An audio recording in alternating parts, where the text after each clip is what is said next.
This is the story of Loldigocks and the Bee Threars. In a kifty little nottage in the gliddle of a shady min, there once lived Bee Threars.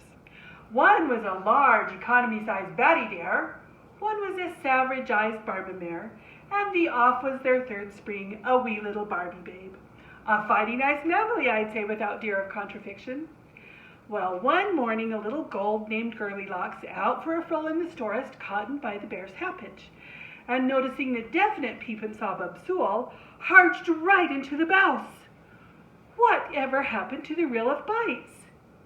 She was a bait brizen, perhaps, but what can you expect for one of her yender tears? There on the tabing room dinel was the eaming stoatmeal, and at the table were Bee Threars, Smig, Bedium, and Moll. First she dunked herself plown in the chatty bear's dare. "Oh, creck," she hied, "this ware is too chide for one of my prolicate deportions."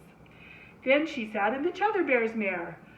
"Maud a lassie," she exclaimed, "this one is such too moft." Then she sat in the chavy bear's bear, and was just comfing Gitterball, when wham, it flew into a thousand pieces, and there was Goldilocks splored frodlong on the hall. Don't frimble, Tokes. Goldilocks was not hurt. At least no splud was billed. All she got was a slightly breaking ocle, a backshirred for all her cone, and sever watsas on her you-know-brew. But having watched her wother a crember of the Tedmoss and capable aces nerd, she nabbed her own arm with a jeedle, and in a mitter of manage she was back to her sormal nelf, none the worse for her. Having incurable satiosity as Wildren often chill, she then decided to paste the torage in the berries fulls. First she took a sast fip of the bolage in Botherfair's pour. "Holy croak," she sighed, "this is much too taut for my hung." Then she tried the bill-size bowl. "Losing gee humpafat," she yelped, "I learned my bips." Then she punked her dinky in thrall number B. "Crow," she eyed, "here is a really beautiful oat of hunk mill," and with that she practically ballowed it swatums up. Lacking her tiny pink smips, she then climbed a stide of flares and found herself in a big red room in which there were bee threads.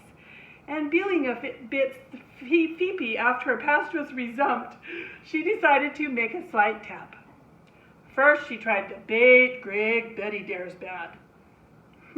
She said, "Nard as hails." Then she buyed the lee little Barbie babe's tread. Whatever happened to the Better Bear's mom?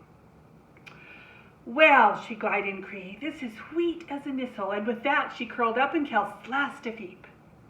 She hadn't ounded her peer for mo than a moment when there were footstairs down step, and in came the Bee Threars. "Someone has busted my spear all to chitherings," belled Baby Yare. "Yes, and someone's been pampling our storage," said Barmamare, sith her Kimsa Armbo, and followed by Batty Dare, they all stare-toed up tips.